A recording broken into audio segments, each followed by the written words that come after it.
Abram as suas Bíblias, por gentileza, no Salmo de número 13. Com a graça e ajuda do Senhor, eu quero falar sobre a depressão do Davi, nesta manhã. Semana passada nós falamos sobre a depressão da Ana.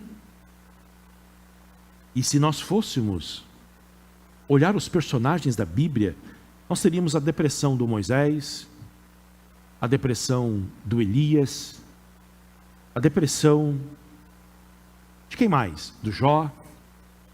De quem mais?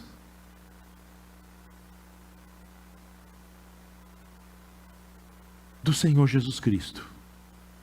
Do apóstolo Paulo. A Ana. Entre outros. Neste mês que a sociedade se organiza e tenta conscientizar, eu quero meditar com vocês sobre esse tema mais uma vez. E quem sabe no domingo subsequente. Salmos de número 13.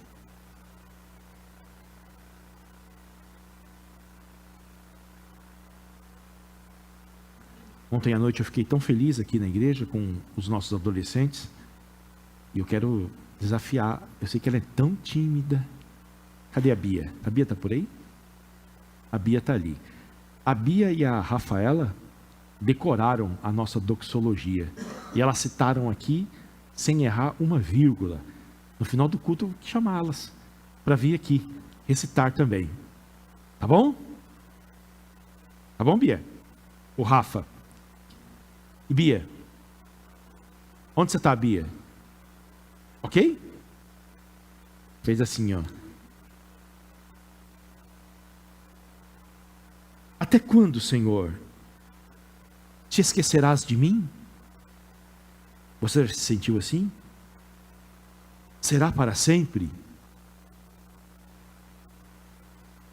Até quando esconderás de mim o teu rosto?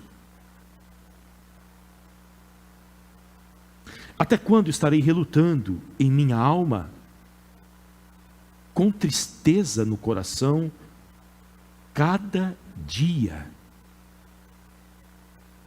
Até quando o meu inimigo se exaltará sobre mim? Olha para mim e responde-me, Senhor, meu Deus, ilumina os meus olhos para que eu não durma o sono da morte, para que o meu inimigo não diga, prevaleci contra ele. E não se alegrem os meus adversários, se eu for abalado. Quanto a mim, confio na tua graça, que o meu coração se alegre na tua salvação. Cantarei ao Senhor, porque Ele me tem feito muito bem. Amém. Senhor, aqui estamos nesta manhã, Senhor.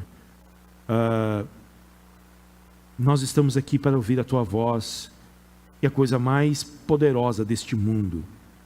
A Tua voz é capaz de curar o coração mais aflito e triste. A Tua voz é capaz de produzir vida aonde há morte. A Tua voz, Senhor, muda tudo. E nós queremos que os nossos ouvidos sejam abertos para ouvir a Tua voz. Oramos nesta manhã, Senhor, e pedimos a Tua bênção sobre as nossas vidas.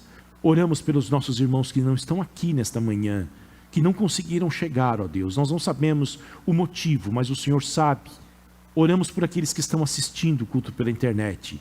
Oramos por aqueles que assistirão, ó Deus, o culto, esta pregação, Senhor. Oramos, ó Deus, por nós. Pedimos que o Senhor nos livre, ó Deus, desta doença tão terrível que tem assolado boa parte da humanidade, Senhor. Guarde os nossos filhos, Guarde, Senhor, as nossas esposas, guarde os nossos cônjuges, ó Deus, guarde a nossa igreja, Senhor, guarde esta cidade, Senhor. Nós oramos pela diminuição do número de suicídios em Balneário Camboriú, oramos pela diminuição do número de suicídios no Brasil, Senhor. Oramos para que onde há morte entre a vida do Senhor Jesus Cristo. Pedimos isto nesta manhã, Senhor. Oramos pelas pessoas que estão profundamente desesperadas, ó Deus. Oramos por aqueles que estão, Senhor, enlutados. Oramos, ó Deus, pelos que perderam a esperança. Pedimos a tua bênção sobre nós. Em nome de Jesus. Amém. A depressão, queridos, é real. E vocês sabem disto. E a Bíblia dedica muitas páginas para nos mostrar a realidade de homens e de mulheres que tiveram e experimentaram a depressão. Embora eles não usassem este termo, a Bíblia dá sobejos exemplos, sobejas mostras de homens e mulheres deprimidos. E como eles venceram a depressão. Como eles experimentaram a graça de Deus na escuridão das suas almas. E a história da igreja também mostra muitos homens e mulheres de Deus que também foram submetidos à depressão. Eu recomendo a vocês a leitura de um livro de poucas páginas, mas muito profundo, escrito por uma escritora norte-americana.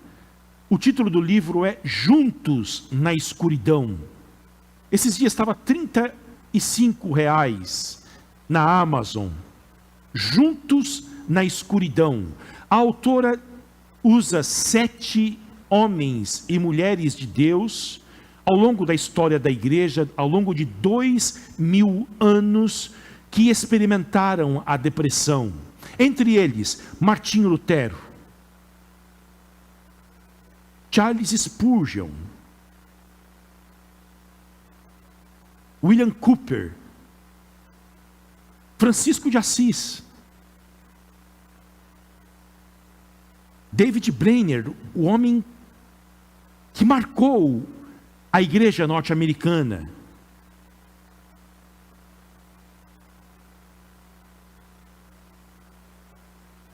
Para que vocês possam ver que essas pessoas também experimentaram aquilo que a nossa geração tem experimentado. E como a graça de Deus foi tão real para preservar as suas vidas, quando tudo parecia que havia sido perdido, quando não havia mais esperança, Deus se revelou a eles e os curou. Deste que tem sido o mal do nosso século. A depressão parece, queridos, que tem vontade própria. Ela invade a alma de uma pessoa, sem que a pessoa consiga rejeitá-la e sem que ela tenha forças para subjugá-la. E talvez seja isto o grande drama de um coração deprimido. Ele é invadido talvez por tristeza, sem ter motivos para tê-lo. Embora muitas pessoas ficam deprimidas, e elas têm depressão por causa de um evento das suas vidas, um fracasso financeiro, uma rejeição familiar, um luto. Mas muitos sofrem sem encontrar um motivo.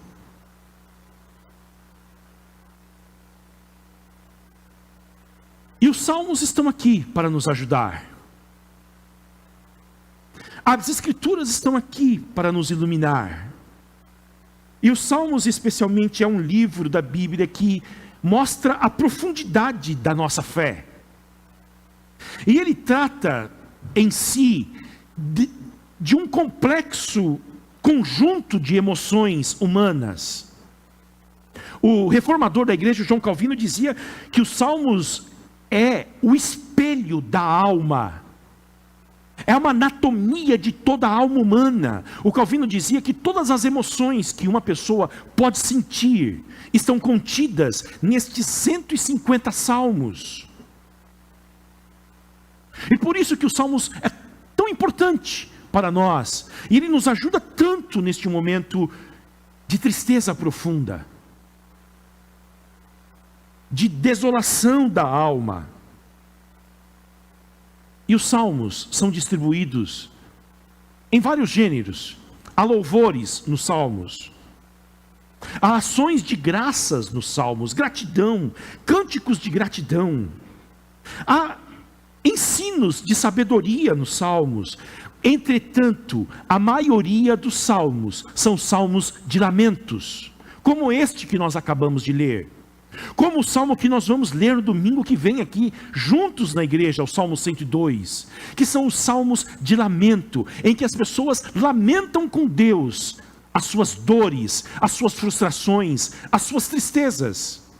Dos 150 salmos na Bíblia, 58 são salmos de lamento. 44 deles são salmos de lamentos individuais, e o restante, lamentos coletivos. E os estudiosos da Bíblia, queridos, preocupados com essa questão da depressão entre os cristãos, eles apontam uma coisa que poderia nos ajudar a encontrar a cura. E o que é? É termos espaços nos nossos cultos para lamentar, para chorar, sem que ninguém olhasse para nós e ficasse olhando para nós e perguntasse no final do culto: por que você estava chorando?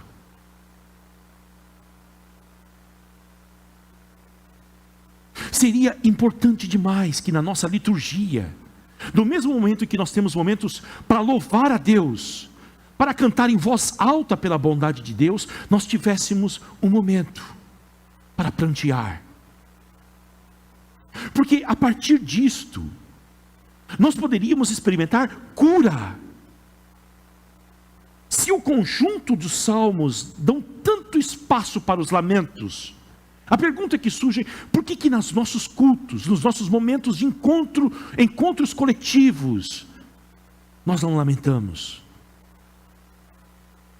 E a nossa liturgia é sempre voltada para esse frênese de barulhos, de louvores, de bater palma, de gritar, de alegria. E muitas vezes as pessoas estão nos cultos e são compelidas a estes momentos de louvores entusiásticos, mas o coração delas estão quebrados. Quebrados, quebrados e quebrados. Ao ter tantos lamentos, a Bíblia está dizendo para nós que não importa a dimensão do problema que faz surgir um lamento, Deus dá muita importância para ele, muita importância. E o lamento é primordial à nossa fé. O lamento não significa de que a sua fé é deficiente, de que falta fé para você. O lamento é um sinal de que você tem uma fé autêntica. Por isso você pode, se você não sabe lamentar, você pode se apropriar de 58 salmos da Bíblia e no momento da sua dor, aprender a lamentar.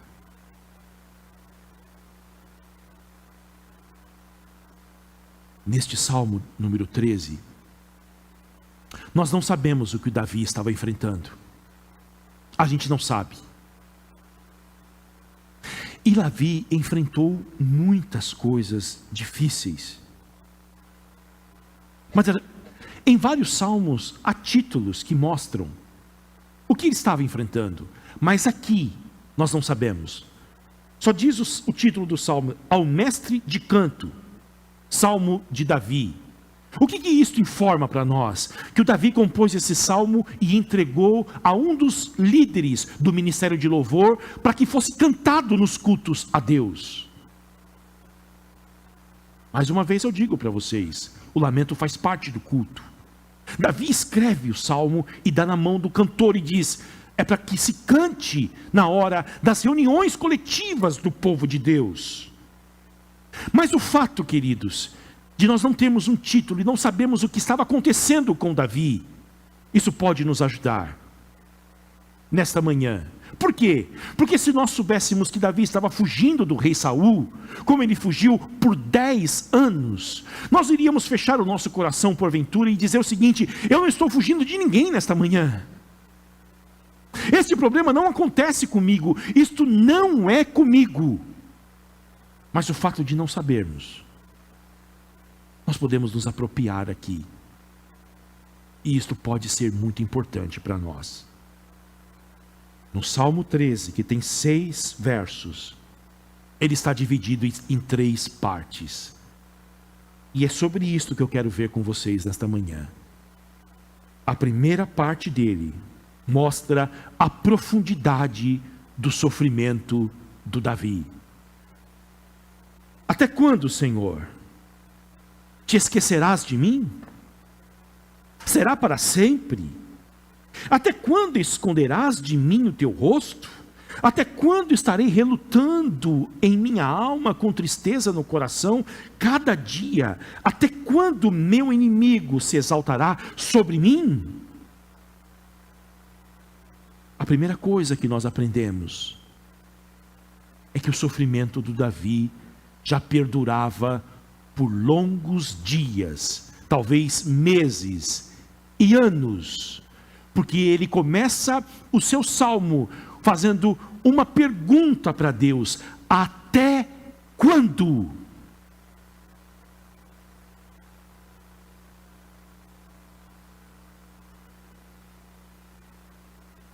Me parece que essa é uma dinâmica da vida, de que os momentos felizes passam tão rápidos, enquanto que os momentos difíceis, eles parece que estão diante de nós em câmera lenta. Até quando, Senhor? E isso aqui não é uma pergunta que ele está fazendo para Deus, esperando uma resposta. É um grito da sua alma: até quando eu vou sofrer?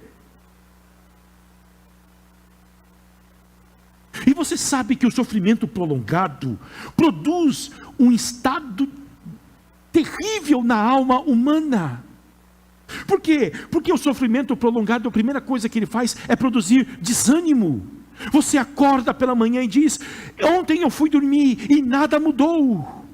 E mais uma semana se prolonga e nada muda. E você vem na igreja, escuta que Deus vai mudar a sua vida e não muda. E isto, primeira coisa, desânimo. A segunda, o desespero. E o desespero, ele pode se manifestar de muitas maneiras. Ele pode se manifestar com um sorriso amarelo no rosto, em que você escuta de que vai mudar, você crê que vai mudar, entretanto você manifesta essa crença com um sorriso no canto dos lábios, uma marca de que eu já não acredito mais. E vou dizer uma coisa para vocês: é terrível viver sem esperança. O coração humano não sobrevive sem esperança. E aqui está o Davi. O que ele diz aqui? Ele diz que não sabe se um dia ele sairá desta situação tão escura em que ele está vivendo. Há muito tempo. Até quando, Senhor?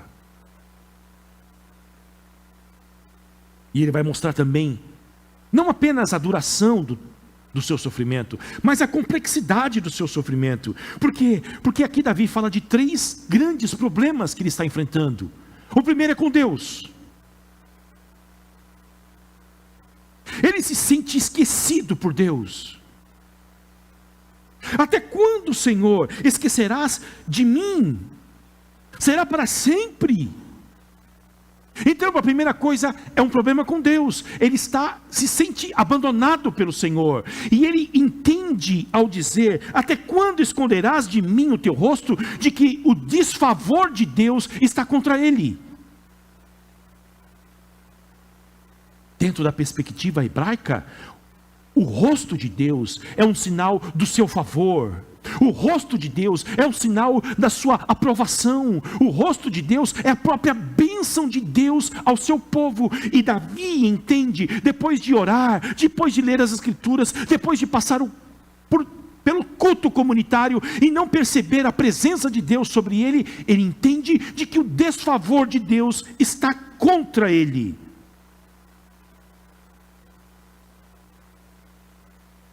E queridos, essas palavras podem ser tão próximas de nós, tão próximas. A palavra de que eu não sinto a presença de Deus na hora da minha profunda escuridão. Eu não sinto. O rosto de Deus está longe de mim. Me parece que Ele se esqueceu de mim. Quando eu busco por consolo, eu não sinto consolo algum da parte dEle. Eu me lembro de C.S. Lewis, o escritor, que dizia que quando a sua esposa teve câncer, e que ele orava, e ele comparou a sua relação com Deus como um homem que está batendo na porta, e aguarda que Deus possa abrir a porta a qualquer momento, e resolver o seu drama, mas tudo que ele percebe, é que do outro lado da porta, alguém passou o ferrolho 1, 2, 3 vezes, e ele não tem consolo. Você já se sentiu assim? Você se sente assim? Davi também se sentiu assim. A sua luta, em primeiro lugar, era com Deus. Agora, ele também tem uma luta interior. Olha o que ele diz: até quando, no verso 2, estarei relutando em minha alma, com tristeza no coração, cada dia? Você ter uma temporada de tristeza é terrível. Agora, você sentir tristeza todos os dias é algo para acabar com a vida de alguém. E era assim que o Davi se sentia, todos os dias, uma tristeza no coração. Ele chorava durante o dia, e quando ia dormir, ele tinha sonhos terríveis à noite. Como que ele se sentia? Ele sentia que os seus pensamentos estavam perfurando, cortando a sua alma em pedaços. E o pior de tudo, a sua mente não sossegava. Esses dias eu atendi uma pessoa aqui na igreja que disse para mim: pastor, como que eu faço para sossegar a minha mente?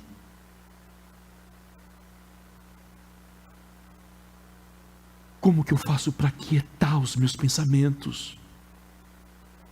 Porque eu deito na cama e a minha mente não para. Como eu gostaria de ter uma noite em paz. E está aqui o Davi, provavelmente com sentimento de pavor na sua alma. Está aqui o Davi que perdeu provavelmente o prazer e o interesse nas coisas que anteriormente ele apreciava tanto. Está aqui o Davi que provavelmente por causa desta tristeza que o consumia a cada dia, perdeu o seu apetite. Está aqui o Davi que sente falta de energia. Está aqui o Davi sem o sono restaurador. Está aqui o Davi que diante disso tudo, aos olhos de todos, se tornam evidentes as inquietações da sua alma. Está aqui o Davi com dificuldades para se concentrar. Está aqui o Davi com o coração cheio de tristezas. E a depressão é tristeza, mas é muito mais do que tristeza. A depressão, de acordo com o Charles Spurgeon, é como se alguém arrancasse o seu coração e ele continuasse a viver sem o coração, mecanicamente fazendo as suas tarefas, mecanicamente trabalhando, mecanicamente se relacionando com seu cônjuge, mecanicamente se relacionando com seus filhos, mas sem o coração, sem vida aparente. Aqui está o Davi Todos os dias eu tenho tristeza na minha alma, todos os dias eu luto na minha alma. Você não está sozinho nesta manhã, se você se sente assim.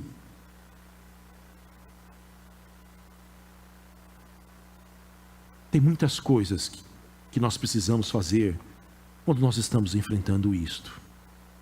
Mas eu quero dizer para você nesta manhã, algumas coisas que você não deve fazer quando você se sentir assim.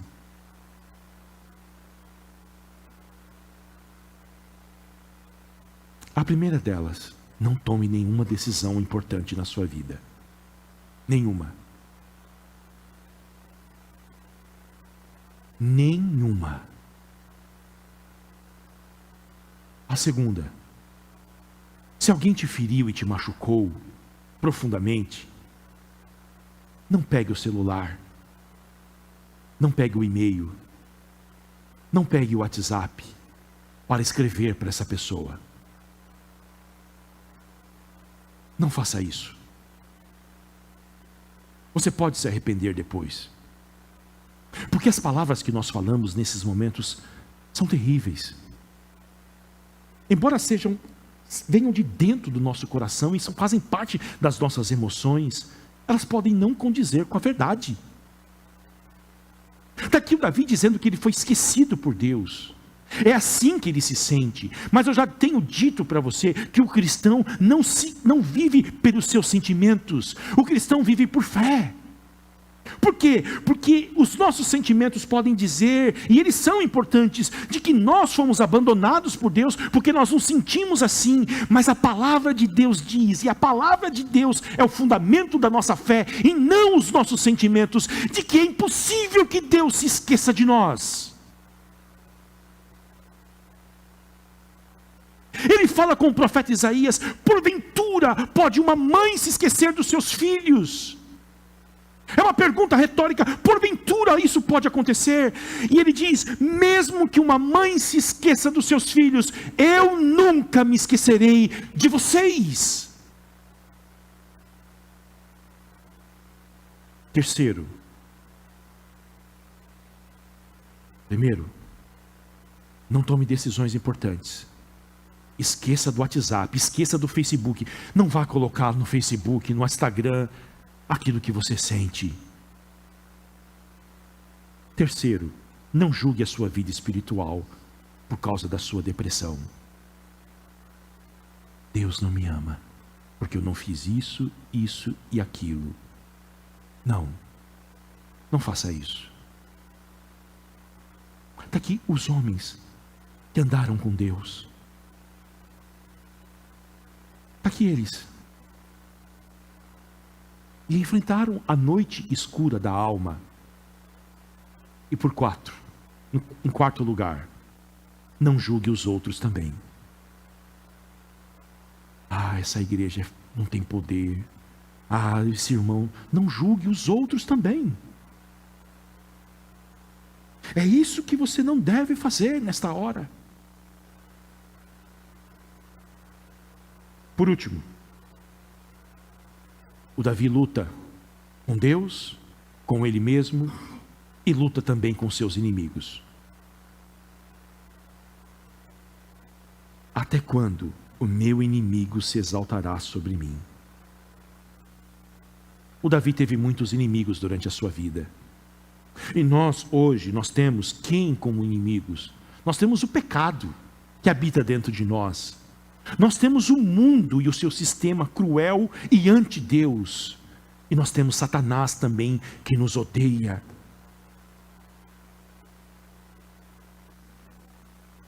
Entretanto, o Davi, ele tem uma grande atitude em meio à sua depressão. Por quê? Qual é a sua grande atitude? Ele vai orar. E este é o segundo ponto da mensagem. Ele vai orar. Olha o que ele diz no verso de número 3. Olha para mim e responde-me, Senhor, meu Deus. Ilumine os meus olhos, para que eu não durma o sono da morte, para que o meu inimigo não diga, prevaleci contra ele, e não se alegrem os meus adversários, se eu for abalado. ele vai orar. E o clamor é tão importante nessas horas. Mesmo que você não tenha a capacidade de elaborar frases como a do Davi, é tão importante que você derrame esta sua alma machucada e ferida diante de Deus. E o clamor é tão importante porque, por causa do clamor e da oração em si, não, mas por causa daquele a quem nós clamamos, justamente na hora da escuridão.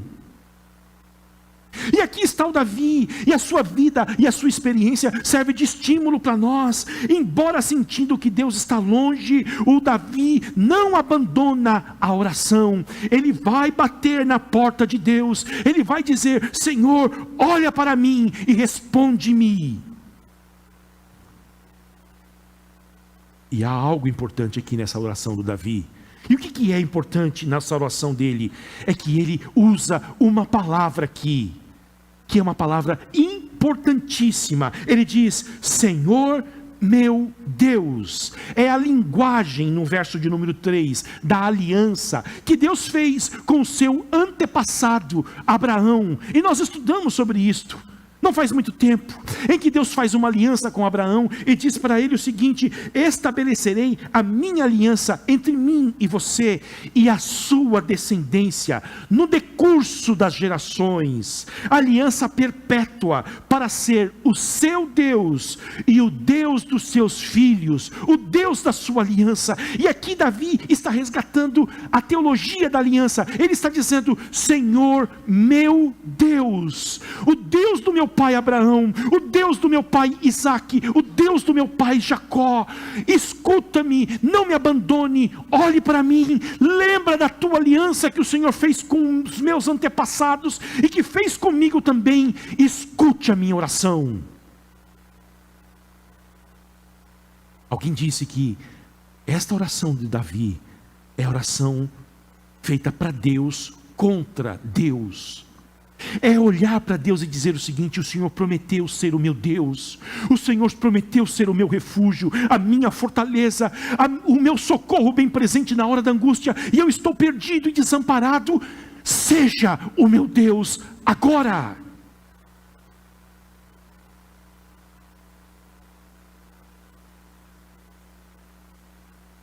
E o que o Davi pede? Ele pede pelo fim da escuridão. Ilumina os meus olhos.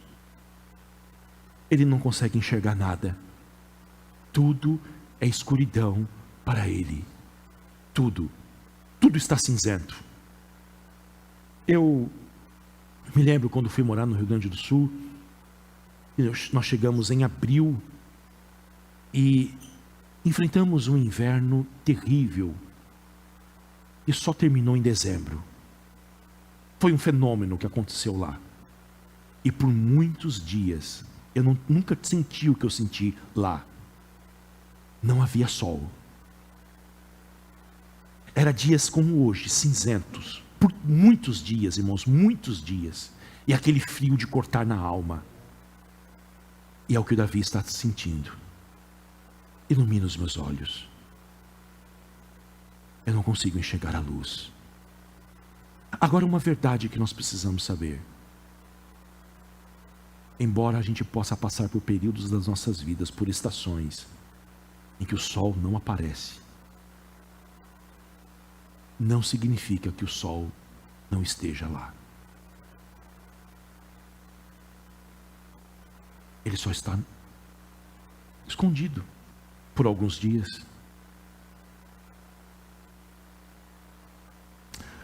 Em um esconderijo de judeus na Segunda Guerra Mundial, foi encontrada uma frase na parede.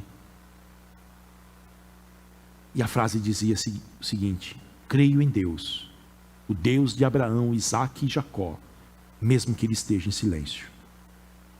Creio no sol, mesmo que ele demore a aparecer novamente. Ilumina os meus olhos, Senhor. Me faça enxergar. Me faça ver. Tira-me desse estado emocional e mental em que eu só enxergo o mundo cinza. Pode ser que no momento da tristeza profunda, você de imediato não receba muitos benefícios de entrar no seu quarto e orar. Mas eu quero dizer que se você ficar longe deste exercício, você não vai receber nada mesmo. Com a força que você tem, com as palavras que você tem, e aqui você tem o livro dos Salmos. Pegue um salmo de lamento, pergunte para os irmãos da igreja quais são os salmos de lamento.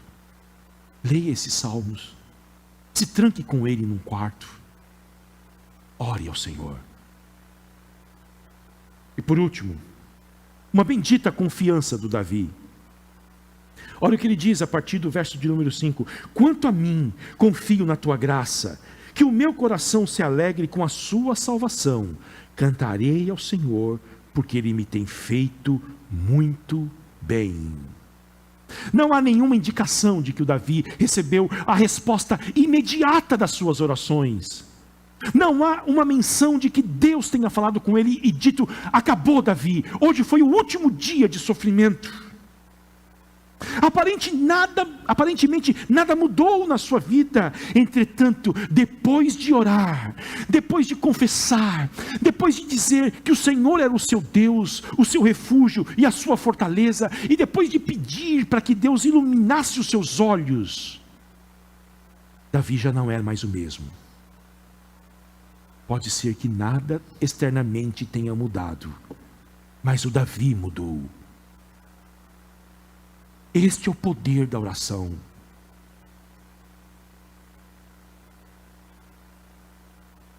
E ele continua a sua caminhada, reconhecendo que Deus é soberano e faz tudo como lhe apraz. E ele decide continuar a sua vida de cabeça erguida, confiando na graça de Deus, não nos seus méritos, mas na graça de Deus. E ele faz compromissos aqui. Ele diz que vai confiar nesta graça, ele diz que vai cantar ao Senhor, e ele ora para que o seu coração se alegre na salvação do Senhor, que certamente virá sobre a sua vida. Por quê? Porque a oração o levou a considerar a bondade de Deus em meio ao sofrimento. Eu me lembro do Spurgeon. Com 22 anos, ele teve depressão pela primeira vez.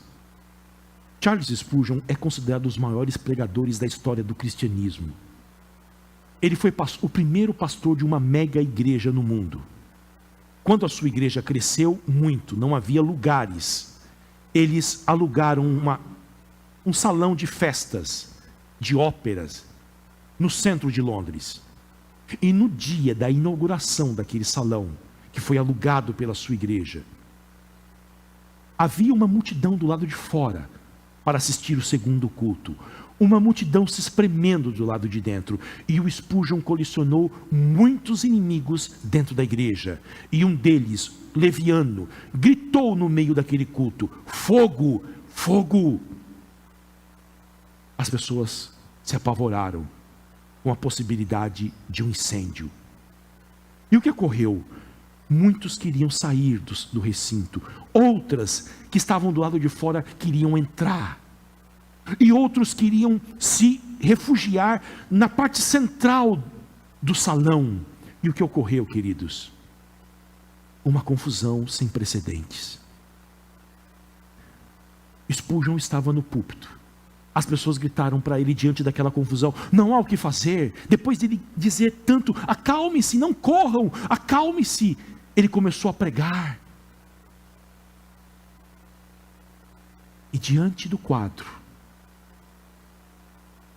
de que 7 pessoas morreram pisoteadas naquele culto, quando ele visualizou aquilo, os seus biógrafos dizem que ele perdeu a consciência, perdeu a razão, foi levado para casa pelos diáconos. No dia seguinte, a sua esposa deu luz aos seus filhos, os únicos filhos que eles tiveram, gêmeos. E a partir de então, a vida de Charles Spurgeon foi marcada por uma profunda depressão, em que a sua esposa e os amigos de perto diziam que acreditavam que ele nunca mais conseguiria voltar aos púlpitos, nunca mais conseguiria voltar a trabalhar. Quando ele acreditou que poderia voltar, alguns domingos depois, ele disse que quando só a menção de olhar para a Bíblia e saber que ele deveria pregar, o fez chorar, chorar e chorar e chorar. Ao chegar no púlpito naquele dia, ele disse que não tinha como pregar, não tinha forças para pregar, entretanto decidiu pregar, e ele disse que tinha preparado uma mensagem, mas que não conseguiria pregar aquela mensagem. Ele abriu a Bíblia, eu peço que você abra a sua, em Filipenses capítulo de número 2.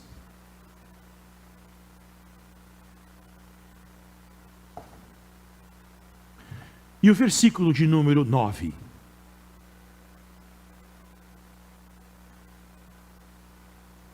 E este foi a primeira pregação pós-tragédia.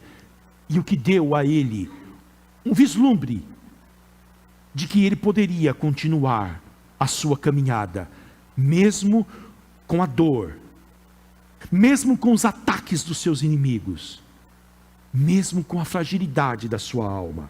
Olha o que diz Filipenses 2:9. Por isso também Deus o exaltou sobremaneira, ele deu o nome que está acima de todo nome. O contexto desse texto fala da humilhação de Jesus, fala da entrega de Jesus, fala o quanto Jesus desceu embaixo para nos salvar. Olha o que diz o versículo 5: tenham em vocês mesmo o mesmo modo de pensar de Cristo Jesus, que mesmo existindo na forma de Deus, não considerou o ser igual a Deus algo que deveria ser retido a qualquer custo.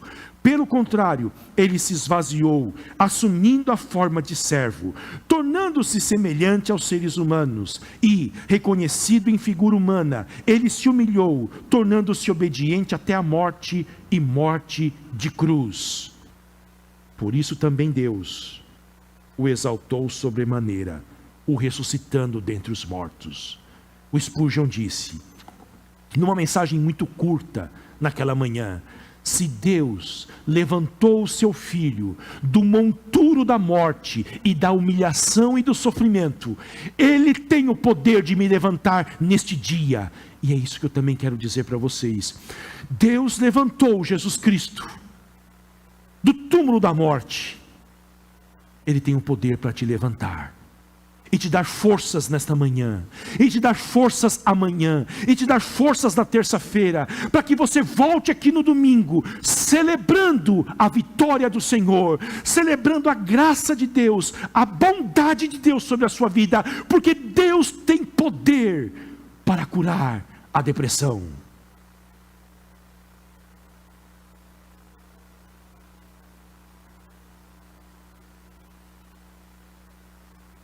Que você seja consolado nesta manhã, com a convicção de uma coisa: você não está abandonado por Deus. Não, de maneira nenhuma. Sabe por que você não está abandonado por Deus? Se você já fez uma aliança com Jesus Cristo, se você já se arrependeu dos seus pecados, se você já o confessou como Senhor e Salvador da sua vida, se você já professou publicamente a sua fé através do batismo e da profissão de fé, não há possibilidade de Deus te abandonar, porque você faz parte da aliança, você é dele. Os seus pecados foram esquecidos. Os seus pecados foram esquecidos por quê? Porque Deus lançou os seus pecados sobre o seu Filho, Jesus Cristo. E Jesus Cristo na cruz do Calvário orou. Os 2 primeiros versos desse salmo, Jesus Cristo na cruz do Calvário disse: Deus meu, por que me desamparastes? Porque se acham longe da minha salvação as palavras do meu gemido. Deus meu, clamo de dia e não me respondes. Também de noite, porém não tenho nenhum sossego. Jesus Cristo orou essa oração para que nós nunca pudéssemos orar, porque nós recebemos a justiça de Jesus Cristo, e sobre ele foi lançado o pecado de todos nós. Nós estamos em paz com Deus, e por causa disto, Deus nunca haverá de nos abandonar.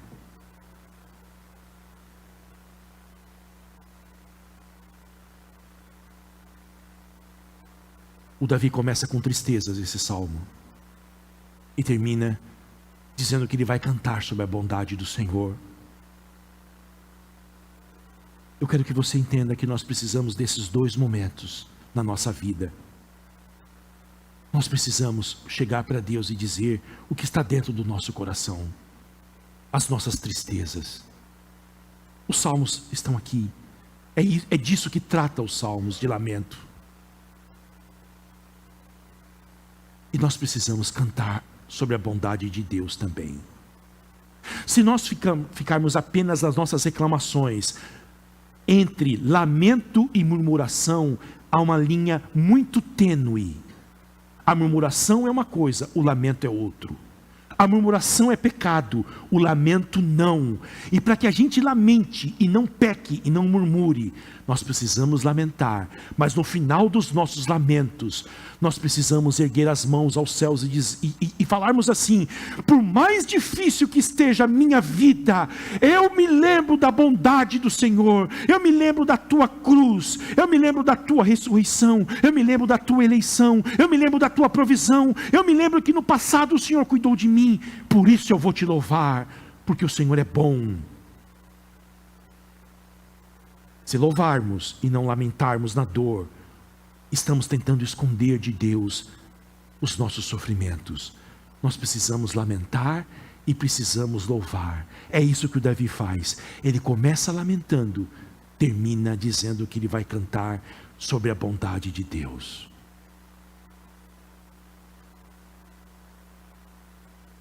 Por último, ore.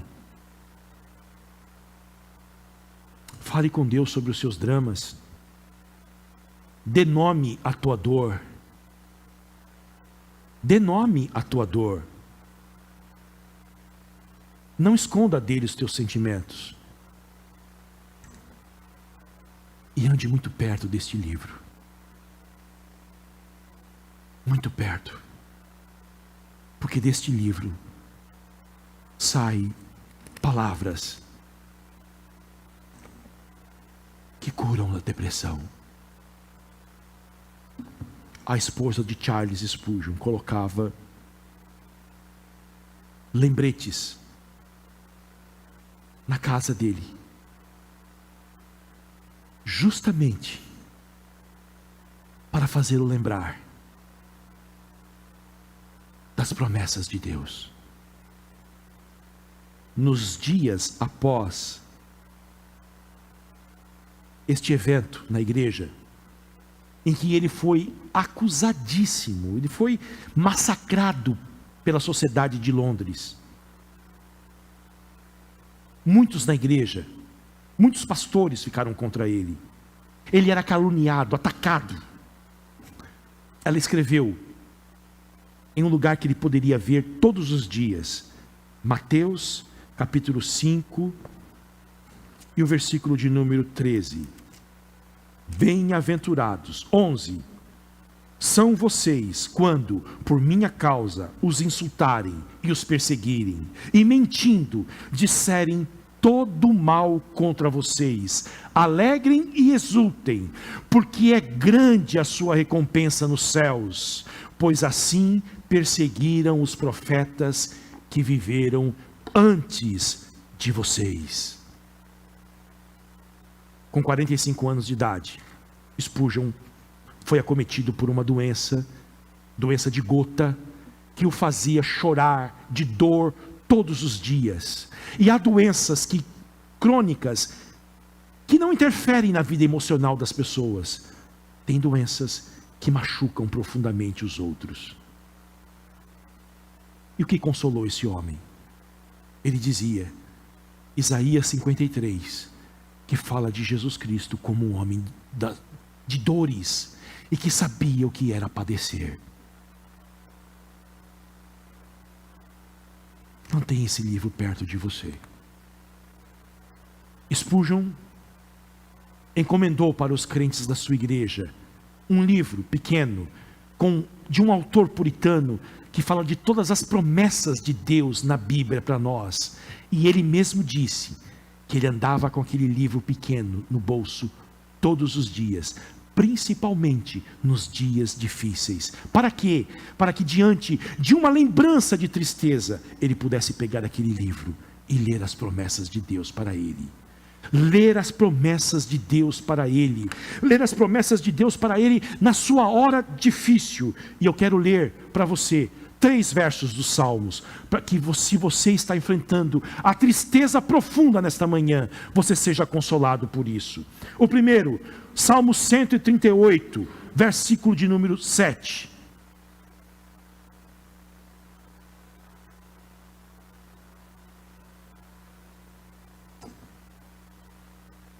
Pedro leu esse salmo hoje. Se ando em meio à angústia, tu me refazes a vida, estendes a mão contra a ira dos meus inimigos, a tua mão direita me salva. Salmo 145, verso 14. O Senhor sustém todos os que vacilam e levanta todos os que estão prostrados. E por último, Salmo 73, verso de número 26. Ainda que a minha carne e o meu coração desfaleçam, Deus é a fortaleza do meu coração e a minha herança para sempre. Que Deus te abençoe em Cristo Jesus. Vamos orar? Amém? Senhor, há tantas tristezas no nosso meio, há tantas feridas, e nós oramos nesta manhã pedindo ao Senhor a tua cura, a tua graça, a tua misericórdia, Senhor. Esteja conosco, nos ajude, nos abençoe, nos fortaleça, cura-nos, ó Deus, e nós seremos curados. É a nossa oração, em nome de Jesus. Amém. Por amor vieste ao meu lugar, por amor sofreste em meu lugar, por amor morreste em meu lugar, por amor pra me salvar.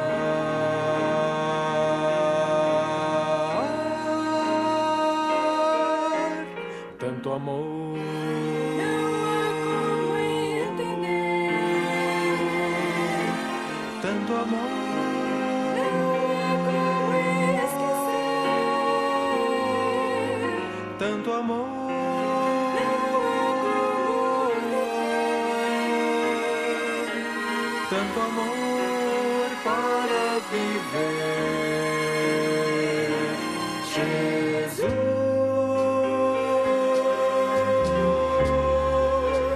Rei dos Reis, Senhor.